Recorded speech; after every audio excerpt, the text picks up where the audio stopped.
Welcome to my travel video regarding the National Academy of Sciences and the Federal Reserve Building in Washington, D.C.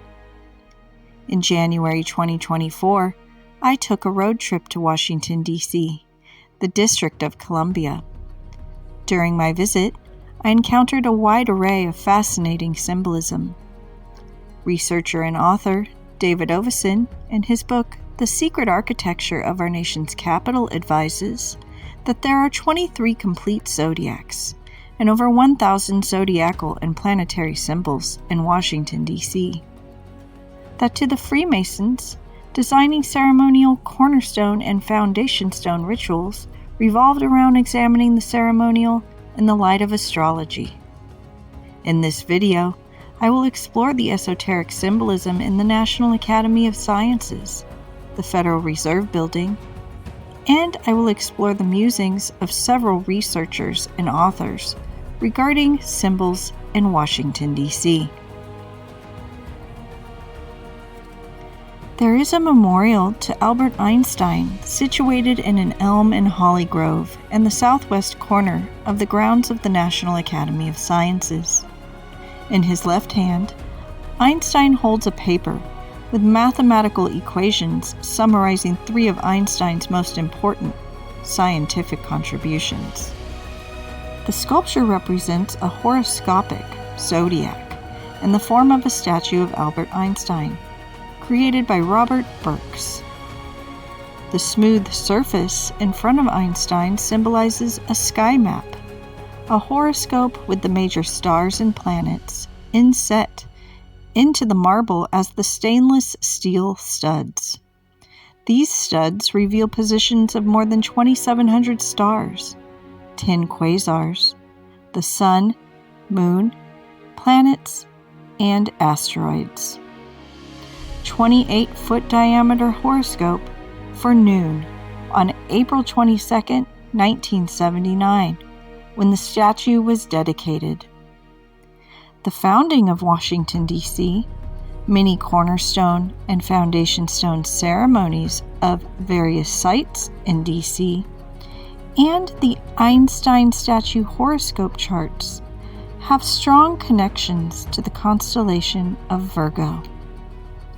Creator Robert Burks advised author and researcher David Ovason in his book, The Secret Architecture of Our Nation's Capital, that Einstein's foot rests on a particular area of the sky map. It is on the cosmic giant Boötes. Einstein is resting his foot on the cosmic memory. Interestingly, in correlation to the Einstein statue on the exterior of the National Academy of Sciences, at the entry hall, there are 4 bronze grilles depicting the 12 zodiac signs, which I will explore later in this video. The National Academy of Sciences building was created by architect Bertram Goodhue in 1918. The Academy building combines elements of Greek, Egyptian, and Byzantine architecture. The ornamental roofline features images of a serpent, an owl, and a lynx, Egyptian symbols of wisdom and observation.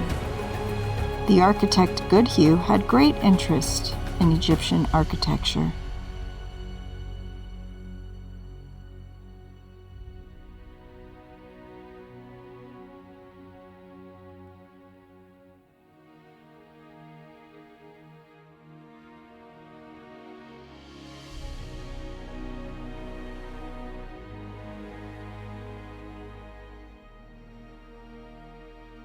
Adorned on the front of the building are 6 window panels depicting major figures in the history of science.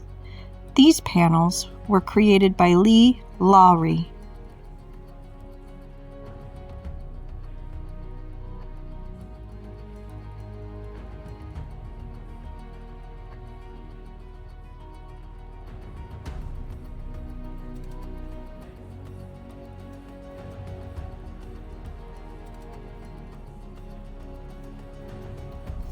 Researcher and author David Ovason, in his book The Secret Architecture of Our Nation's Capital, advises that the last figure in the second panel is of Thales of Miletus.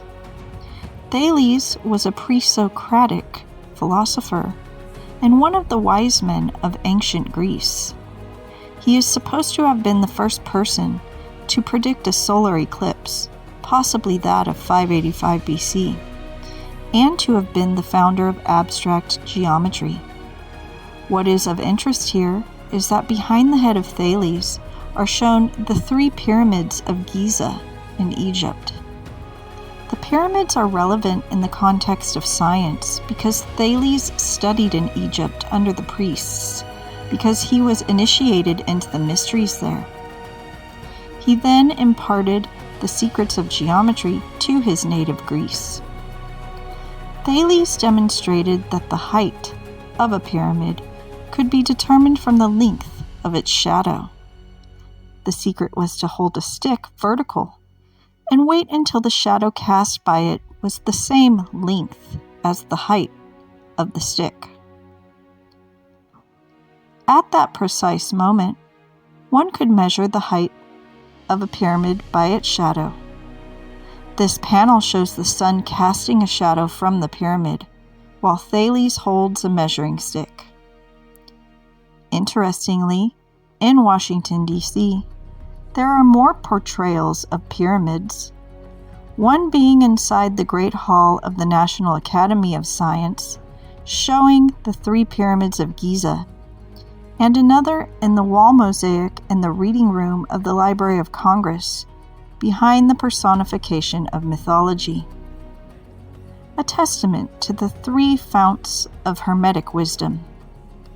There is also an image of a pyramid on the reverse side of the Great Seal, inset in the marble pavement of the Freedom Plaza, which I covered in my previous travel video regarding the Federal Triangle.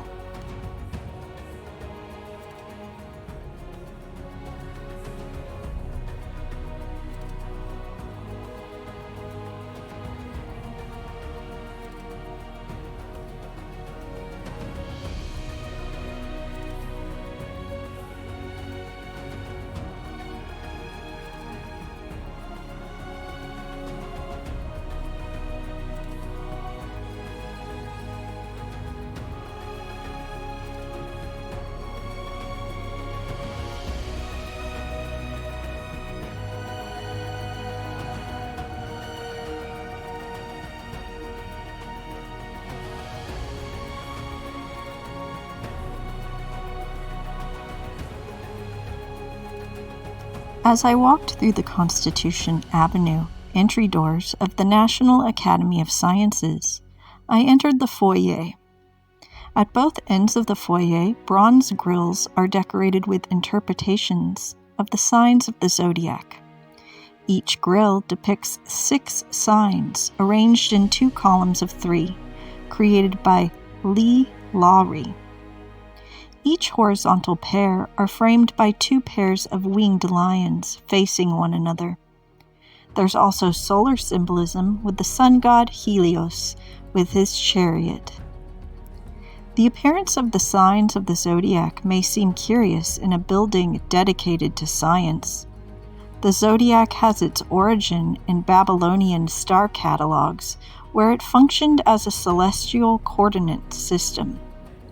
The constellations represented in the zodiac were given special status by the Babylonians because of their position along the ecliptic, the apparent path of the sun over the course of a year, divided into 12 equal sections with the position of the sun at vernal equinox as the origin. In the Academy of Sciences building, depictions of the zodiac and other ancient images symbolize human observations of nature in ancient times and the progress of science from its beginnings to the modern era.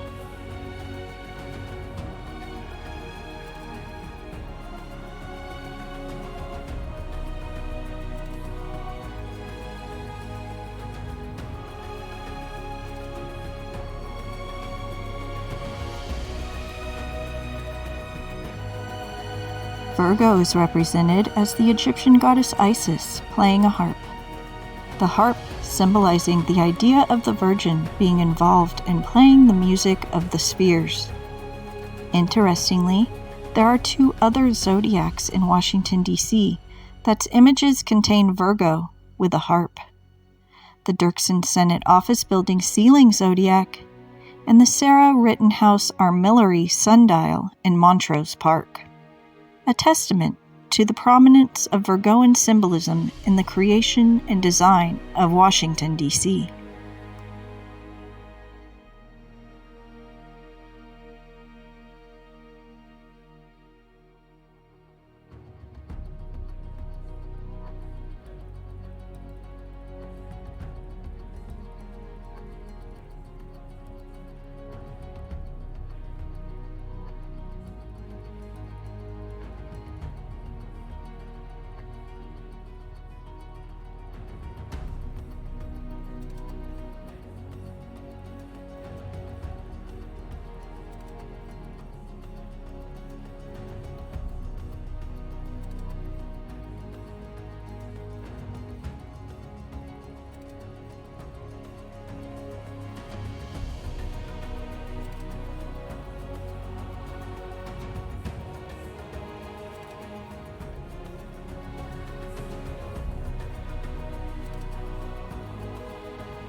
Beyond the foyer of the National Academy of Sciences building is the Great Hall.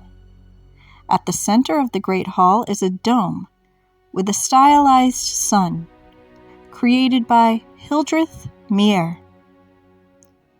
There are 2 inscriptions, the first being, "Ages and cycles of nature in ceaseless sequence moving." The second inscription encircles the dome at its rim. "To science, pilot of industry, conqueror of disease, multiplier of the harvest, explorer of the universe, revealer of nature's laws, eternal guide to truth." Radiating outward are 8 panels, each with 8 planets and a scientific discipline. The dome is supported by 4 pendentives, each decorated with figures representing earth, air, fire, and water.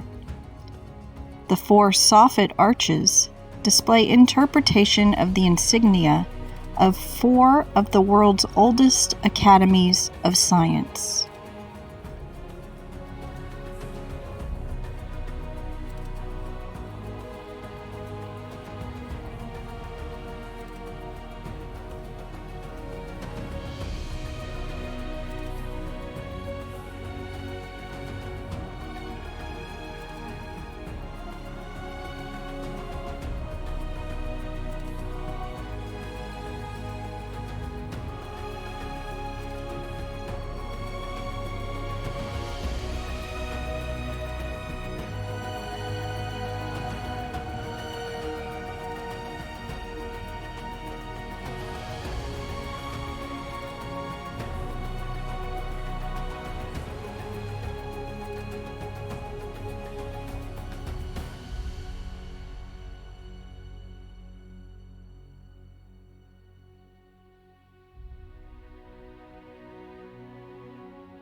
On the north wall of the Great Hall is a mural by Albert Herder portraying Prometheus, aided by Athena, stealing the divine fire from the chariot of Helios, the sun god, to bring humankind the flame of knowledge. Albert Herder followed ancient Greek and Egyptian traditions in identifying the figures. Below the image is a lengthy quotation describing the beneficial effects of reason, purpose, judgment, and science. The quotation is from the play Prometheus Bound by playwright Aeschylus.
Saviors unnumbered have died for the sins of man, and by the hands of man.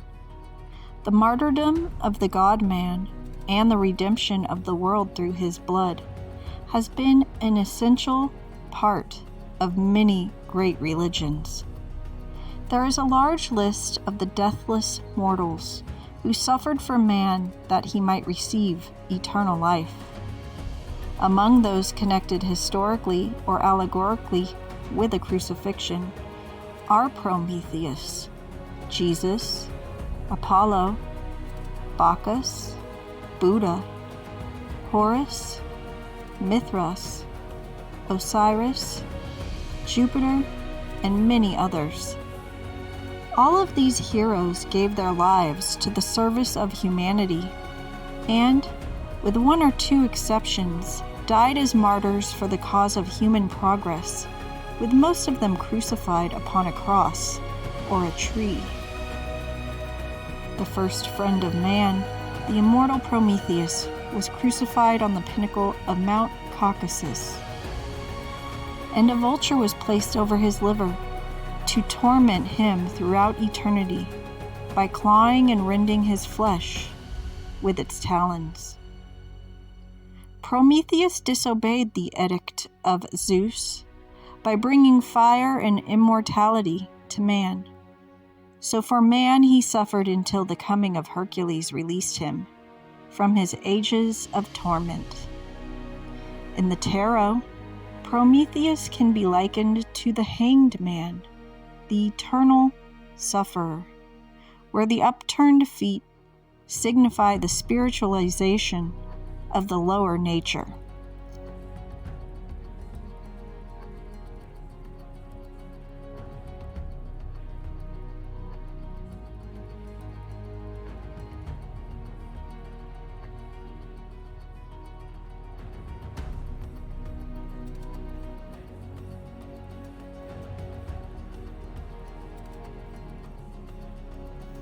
My next stop was the Mariner S. Eccles Federal Reserve Board building.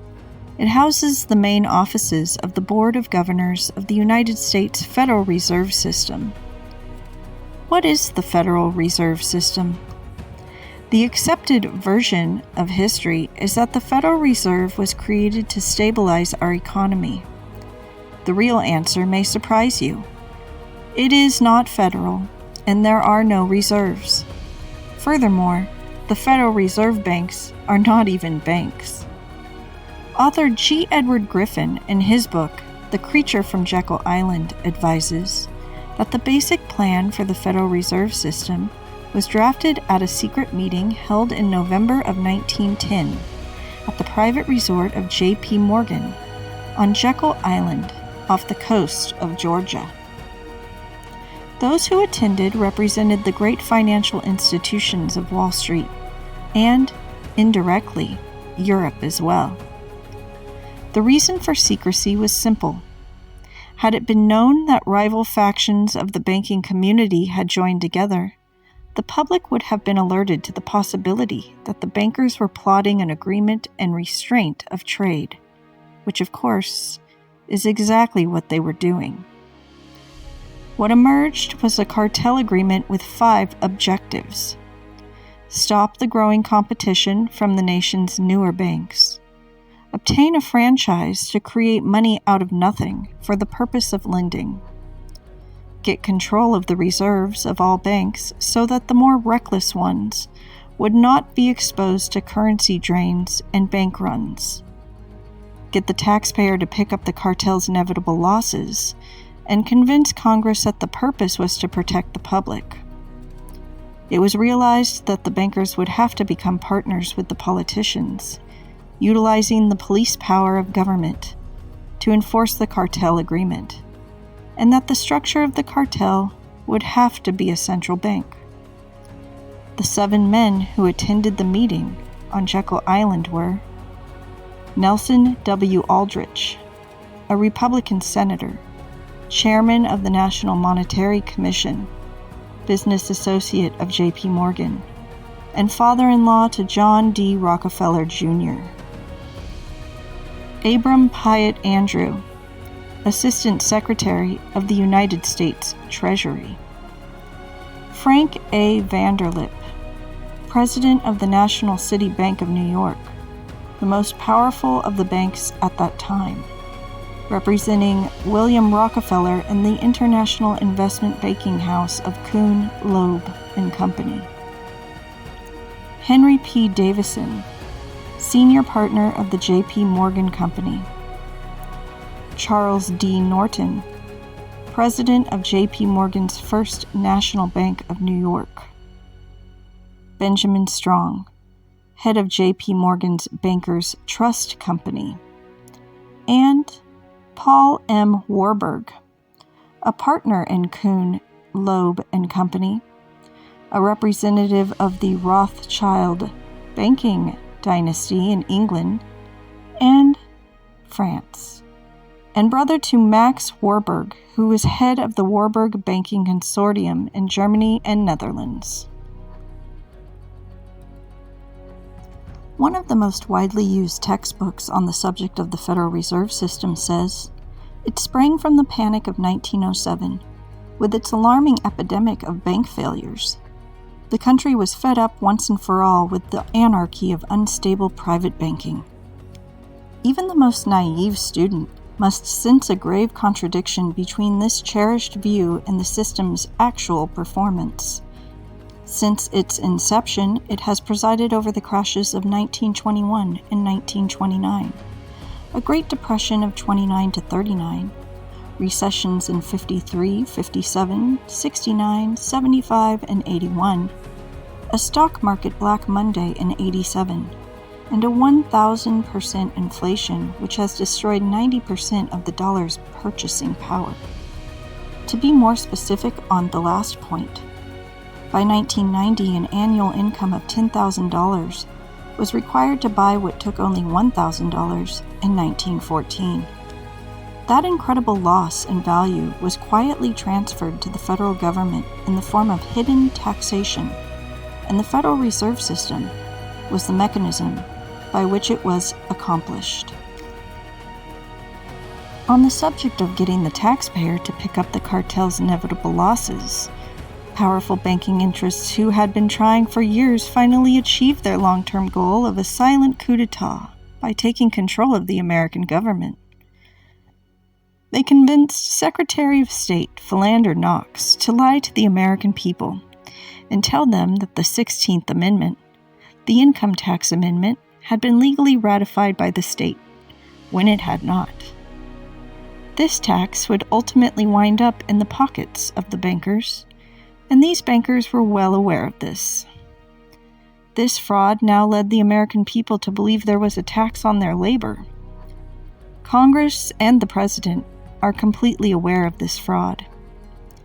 In 1913, the bankers committed their second and most heinous fraud to be perpetrated on the American people by bribing senators to pass the Federal Reserve Act without the required constitutional amendment. This was done during Christmas vacation, when many senators were home celebrating the holidays with their families, and that is how the Federal Reserve Act came into being. The bankers understood whoever issued the money for America would control the government, and now the Federal Reserve can issue dollars legally.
At the main entrance of the Federal Reserve Board building, there is a symbol of an eagle. The eagle is the insignia of the United States. We see it on buildings, on the US dollar bill, and on the Great Seal of the United States of America. In my previous video titled Capital Area Part 2, I explored the work of researcher and author Michael Tsarian regarding the deeper historical meaning of the symbol of the eagle and why it turns up all over Washington, D.C. The eagle actually has to do with astrotheology, as it was the old symbol for the zodiac sign of Scorpio. Long before the symbol for Scorpio was the scorpion, the eagle was its symbol. Aquila was its name. If you look at old star maps, you will see that it is a large constellation in the sign of Scorpio. Any competent astrologer will advise that the sign of Scorpio rules power and money. That is why the Atlanteans, the Romans, the Vatican, and the Nazis used it. And that is why it is used in America, because the same gang are running the show, and they use the same symbols. This can be tied in with King David. King David is most well known as being of the house of Judah. However, the name David has been found to refer to the kings of the Egyptian 18th dynasty, that is, to the cult of Aten. The word David gives us dove. The dove is a major cryptic device used to symbolize the house of David and the cult of Aten. Controlled and funded by the cult of Aten, the Judahites were content to eventually accept Aten, or Adonai, as their god. Interestingly, this can be seen through the symbolism on the US dollar bill. The 13 levels of the pyramid, and the 13 stars above the eagle's head, together with every other emblem therein, represent the ancient cults, and the solar cult of Aten, which conceals itself behind Judaism, Christianity, behind secret societies such as the Knights of Columbus, the Knights Templar, the Freemasons, Jesuits, and the Illuminati. If we look closely, we will see 33 feathers in the wing of Aten's eagle. This number represents the Masonic order, which has 33 main degrees of initiation in its hierarchical, pyramidal structure. This occult family of Aten sits at the top of the power pyramid and has designed, funded, and controlled operations through the time of the Levites, Pharisees, Greeks, Romans, Venetians, the Hanovers of Holland, the royal elites of England, Plantagenet, Tudor, Stuart, and Windsor dynasties, through the world's first exploitatory conglomerates such as the East India Company and Russell Trust, Virginia and Hudson Bay Companies, which were behind the discovery of America's original 13 states, and which own and control both political parties within America today. This cabal also funds and controls the world's major charities, the majority of the U.S. Christian Protestant evangelist pastors, the newspapers and media networks, the music and pharmaceutical monopolies, the United Nations, the Vatican and the Jesuits, and the major think tanks and space programs, NASA, the Eagle has landed, and the Federal Reserve and its banks.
At the rear entrance of the Federal Reserve Board building are two bas-reliefs of female figures. One in particular stands out, as it is of a female version of the god Mercury holding the magic caduceus. It was created by John Gregory, the same sculptor who created the Urban Life East panel that portrayed Mercury, which I covered in my previous video regarding the Judiciary Square and the Union Station. Researcher and author David Ovason, in his book, The Secret Architecture of Our Nation's Capital, advises that according to some historians, the image of the female Mercury on the Federal Reserve Board building identifies the goddess America with the god Mercury. That from an astrological standpoint, this is perfectly acceptable, since many specialists believe that Washington, D.C. has strong connections to the zodiac sign of Virgo, and Virgo is ruled by Mercury. In fact, in all of my travel videos regarding Washington, D.C., there is a strong theme of Virgoan symbolism. Interestingly, the female Mercury's hand rests upon an armor plate adorned with the seal of the Federal Reserve System, the Aten eagle, her fingers almost touching the wing of the eagle. Thinking about Mercury, the word mercurial comes to mind. Mercurial means possessing any of the attributes of the god Mercury. having the moral or mental qualities ascribed to the god Mercury, or supposed by astrologists to belong to those under his star, the planet Mercury, light-hearted, active, sprightly. Mercurial can pertain to Mercury, the god of trade, hence pertaining to trade or money-making. It also can pertain to one given to trickery, a cheat or thief, which in the tarot is represented by the Magician card in reverse. The reversed Magician card represents a master of illusion. The magic that he performs is one of deception and trickery. One may be lured in by the showmanship of his arts, but behind that, there may be an intention to manipulate for selfish gain. In many ways, what the Federal Reserve System espouses, its function is supposed to serve for the American people, is actually a reversal or inversion of its true nature. Reflecting on the creation and history of the Federal Reserve System, it seems that the choice of a figure representing Mercury was a fitting symbol to adorn on the Federal Reserve Board building in Washington, D.C.